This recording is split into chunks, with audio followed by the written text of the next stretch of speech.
Good evening.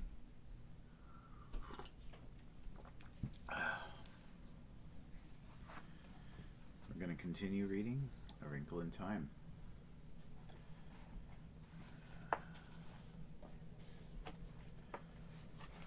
All right. We're on chapter 8, The Transparent Column. Charles Wallace sat there, tucking away turkey and dressing, as though it were the most delicious thing he had ever tasted. He was dressed like Charles Wallace. He looked like Charles Wallace. He had the same sand-brown hair, the same face, and had not yet lost its baby roundness. Only the eyes were different.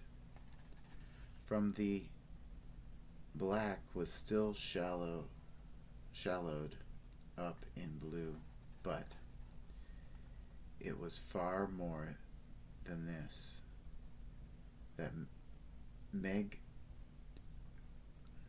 there's far more than this that made Meg feel that Charles Wallace was gone, that the little boy in the place was only a copy of Charles Wallace, only a doll. She fought down a sob. "Where is he?" she demanded of the man with the red eyes. "What have you done with him? Where is Charles Wallace?"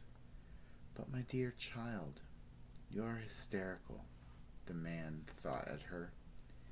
"He is right there before you, well and happy, completely well and happy for the first time in his life. And he is finishing his dinner, which you also would be wise to do."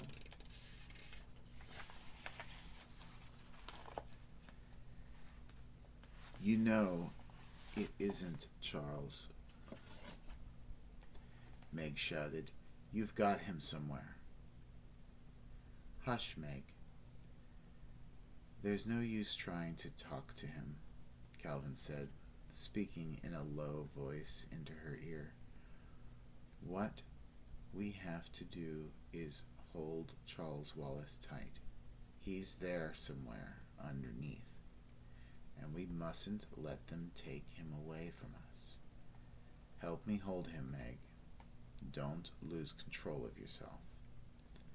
Not now. You've got to help me hold Charles." He took the little boy firmly by one arm. Fighting down her hysteria, Meg took Charles's other arm and held it tight. "You're hurting me, Meg," Charles said sharply. "Let me go."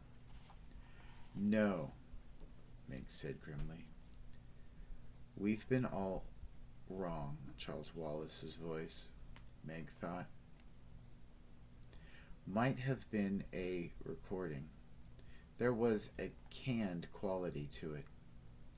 "He isn't an enemy at all. He's our friend."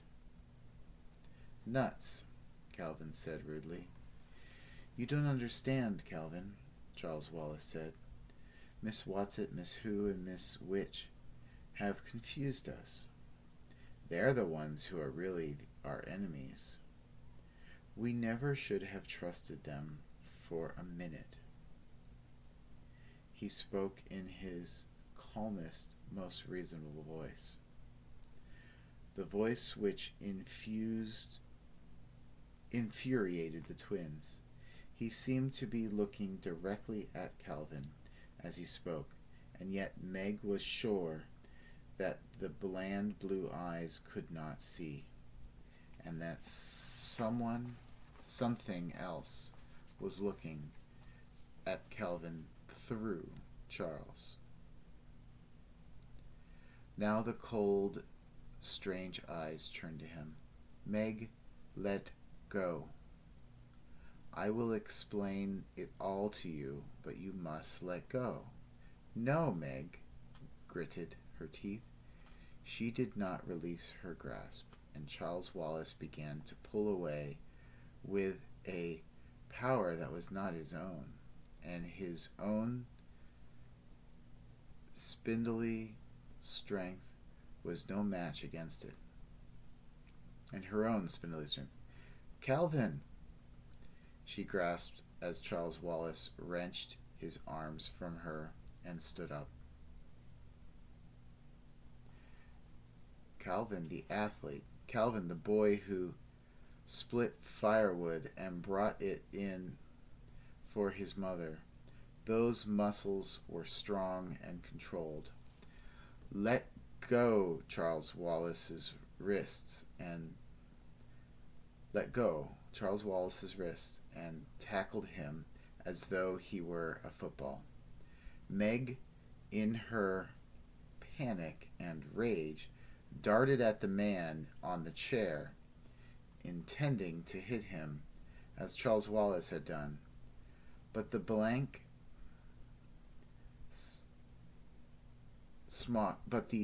smocked men were too quick for her, and one of them held her with his arms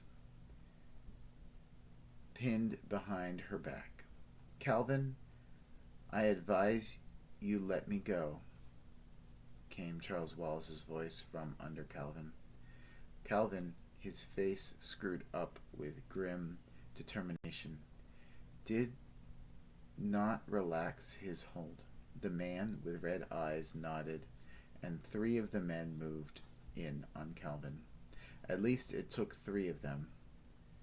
Pried him loose and held him as Meg was being held.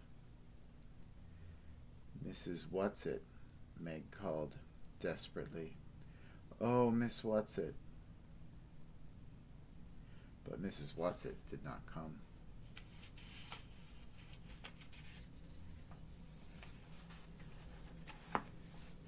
"Meg," Charles Wallace said. "Meg, just listen to me." "Okay, I'm listening." "We've been all wrong, I told you. We haven't understood. We've been fighting our friend and Father's friend. If Father tells me he's our friend, maybe I'll believe it. Maybe. Unless he's got Father under a spell, or whatever it is, like you. This isn't a fairy tale. Spells indeed." Charles Wallace said, "Meg, you've got to stop fighting and relax. Relax and be happy. Oh, Meg, if you just relax, you'd realize that all our troubles are over. You don't understand what a wonderful place we've come to. You see, on this planet, everything is in perfect order because everyone has learned to relax, to give in, to submit. All you have to do is look quietly and steadily into the eyes of our good friend here, for he is our friend, dear sister, and he will take you in as he has taken me. Taken you in is right," Meg said. "You know you're not you. You know you've never in your life called me dear sister." "Shut up a minute, Meg," Calvin whispered to her. He looked up at the man with red eyes. "Okay. Have your henchman let us go and stop talking to us through Charles. We know it's you talking, or whatever's talking through you. Anyhow, we know you have Charles hypnotized." "A most primitive way of putting it," the man with red eyes murmured. He gestured slightly with one finger, and Meg and Charles were released. "Thanks," Calvin said wryly. "Now, if you are our friend, will you tell us who or what you are?" "It is not necessary for you to know who I am. I am the prime coordinator. That is all you need to know. But you're being spoken through, aren't you? Just like Charles Wallace. Are you hypnotized too? I told you that was too primitive a word, without the correct connotations. Is it you who are going to take us to Mr. Murray? No, it is not necessary, nor is it possible for me to leave here. Charles Wallace will conduct you. Charles Wallace? Yes. When? Now. The man with the red eyes made the frightening grimace that passed for his smile. Yes, I think it might as well be now. Charles Wallace gave a slight jerk on his head, saying, "Come," and started to walk in a strange, gliding, mechanical manner. Calvin followed him. Meg hesitated, looking from the man with the red eyes to Charles and Calvin. She wanted to reach out and grab Calvin's hand, but it seemed that ever since they had began their journey, she had been looking for a hand to hold. So she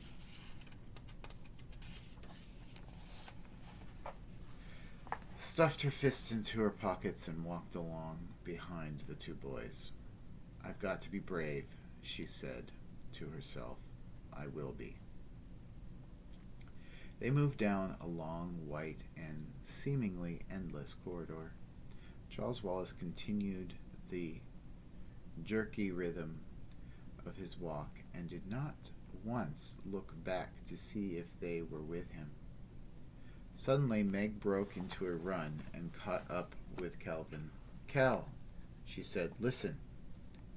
Quick, remember Miss Witch said your gift was communication, and that was what she was giving you? We've been trying to fight Charles physically, and that isn't any good. Can't you try to communicate with him? Can't you try to get in to him? Golly day, you're right. Calvin's face lit up with hope, and his eyes, which had been somber, regained their usual sparkle. I've been in such a swivet.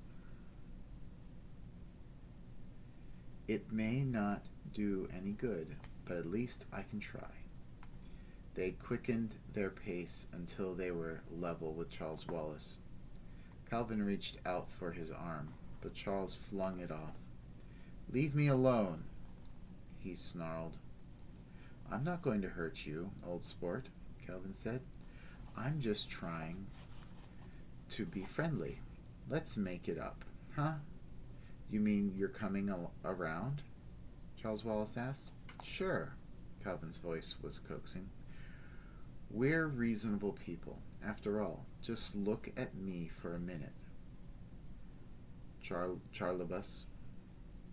Charles Wallace stopped and turned slowly to look at Calvin with his cold, vacant eyes. Calvin looked back, and Meg could feel the intensity of his concentration. An enormous shudder shook Charles Wallace. For a brief flash, his eyes seemed to see. Then his whole body twirled wildly and went rigid. He started his marionette's walk again. I should have known better, he said. If you want to see Murray, you've better come with me and not try any more hanky-panky. Is that what you call your father, Murray? Calvin asked. Meg could see that he was angry and upset at his near success. "Father, what is a father?" Charles Wallace intoned. "Merely another misconception. If you feel the need of a father, then I would suggest that you turn to IT." "IT again? Who is IT?" Meg asked. "All in good time," Charles Wallace said. "You're not ready for IT yet. First of all, I will tell you something about this beautiful, enlightened planet of Camazotz."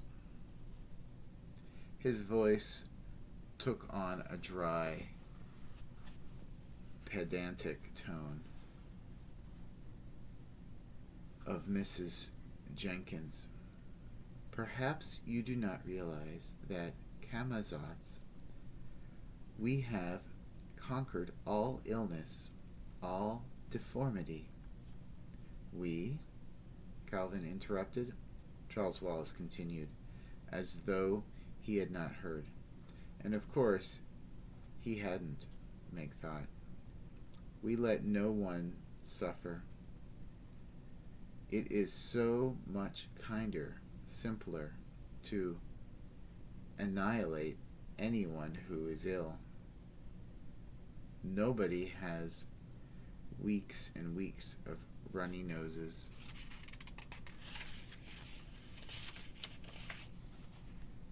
and sore throats.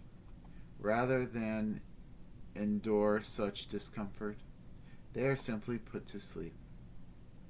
"You mean you put to sleep while they have a cold, or that they're murdered?" Calvin demanded. "Murder is a most primitive word," Charles Wallace said. "There is no such thing as murder on Camazotz. IT takes care of all such things." He moved jerkily to the wall of the corridor, stood still for a moment, then raised his hand. The wall flickered, quivered, grew transparent. Charles Wallace walked through it, beckoning Meg and Calvin, and they followed. They were in a small, square room, from which radiated a dull, sulphurous light. There was something ominous to Meg in the very compactness of the room, as though the walls, the ceiling, the floor might move together and crush anybody rash enough to enter.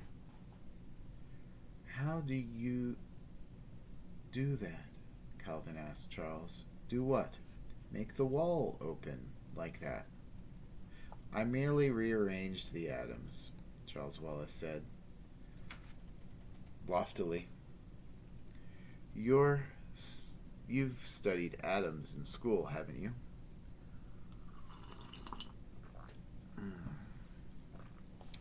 "Sure, but then you know enough to know that matter isn't solid, don't you? That you, Calvin, consists mostly of empty space. That if all the matter in you came together, you'd be the size of the head of a pin. That's plain scientific fact, isn't it?"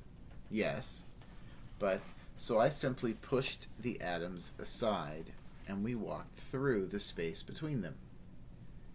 Meg's stomach seemed to drop, and she realized that the square box in which they stood must be an elevator, and that they had started to move upward with great speed.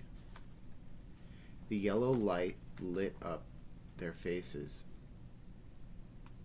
and the pale blue of Charles's eyes absorbed the yellow and turned green. Calvin licked his lips. "Where are we going?" "Up," Charles continued his lecture.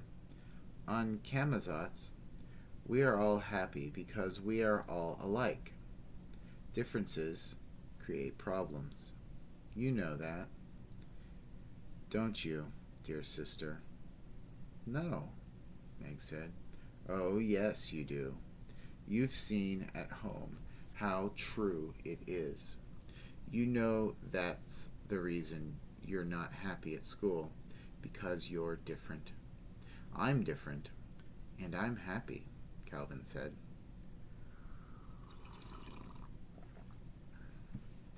But you pretend that you aren't different. I'm different, and I like being different. Calvin's voice was unnaturally loud. Maybe I don't like being different, Meg said, but I don't want to be like anybody else either. Charles Wallace raised his hand, and the motion of the square box ceased, and one of the walls seemed to disappear. Charles stepped out. Meg and Charles followed. Meg and Calvin following him. Calvin just barely making it before the wall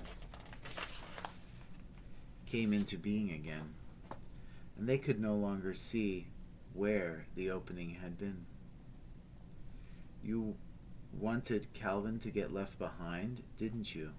Meg said. I am merely trying to teach you to stay on your toes. I warn you, if I have any more trouble from either of you, I shall have to take you to IT. As the word IT fell from Charles's lips again, Meg felt as though she had been touched by something slimy and horrible. So what is this IT? She asked. You might call IT the boss. And Charles Wallace giggled, a giggle that was most sinister sound Meg had ever heard. IT sometimes calls itself the happiest sadist. Meg spoke coldly to cover her fear. I don't know what you're talking about. That's sadist, not sadist, you know, Charles Wallace said, and giggled again. Lots of people don't pronounce it correctly. Well, I don't care, Meg said defiantly. I don't ever want to see IT, and that's that. Charles Wallace's strange, monotonous voice round against her ears. Meg, you're supposed to have some mind. Why do you think we have wars at home? Why do you think people get confused and unhappy? Because they all live their own separate, individual lives. I've been trying to explain to you in the simplest possible way that on Camazotz, individuals have been done away with. Camazotz is one mind. It's IT. And that's why everybody's so happy and efficient. That's what old witches like Miss Whatsit don't want to have happen at home. She's not a witch, Meg interrupted. No? No, Calvin said. You know she's not. You know that's just their game, their way, maybe, of laughing in the dark. In the dark is correct. Charles continued. They want us to go on being confused instead of properly organized. Meg shook her head violently. No, she shouted. I know our world isn't perfect, Charles, but it's better than this. This isn't the only alternative. I It can't be. Nobody suffers here, Charles intoned. Nobody is even unhappy. But nobody's even happy either, Meg said earnestly. Maybe if you aren't unhappy, sometimes you don't know how to be happy. Calvin, I want to go home. We can't leave, Charles, Calvin told her, and we can't go before we've found your father. You know that. But you're right, Meg, and Miss Witch is right. This is evil. Charles Wallace shook his head, and scorn and disapproval seemed to emanate from him. Come. We're wasting time. He moved rapidly down the corridor, but continued to speak. How dreadful it is to be low individual organisms. Tick, tick, tick. His pace quickened from step to step. His short legs flashed so that Meg's and Calvin's almost had to run to keep up with him. Now see this, he said. He raised his hand, and suddenly they could see through one of the walls into a small room. In the room, a little boy was bouncing a ball. He was bouncing it in rhythm, and the walls of his little cell seemed to pulse with the rhythm of the ball. And each time the ball bounced, he screamed as though he were in pain. That's the little boy we saw this afternoon, Calvin said sharply. Little boy who wasn't bouncing the ball like the others. Charles Wallace giggled again. Yes, every once in a while there's a little trouble with cooperation. But it's easy to take care of. After today, he'll never desire to deviate again. Ah, here we are. He moved rapidly down the corridor, and again held up his hand to make the wall transparent. They looked into another small room or cell. In the center of it was a large, round, transparent column, and inside this column was a man. Father! Meg screamed. Oh dear. That really kind of took a turn for the worse there. Poor Charles Wallace. I hope that Calvin talks some sense into him. We'll continue next chapter, in chapter 9, tomorrow. Have a good night.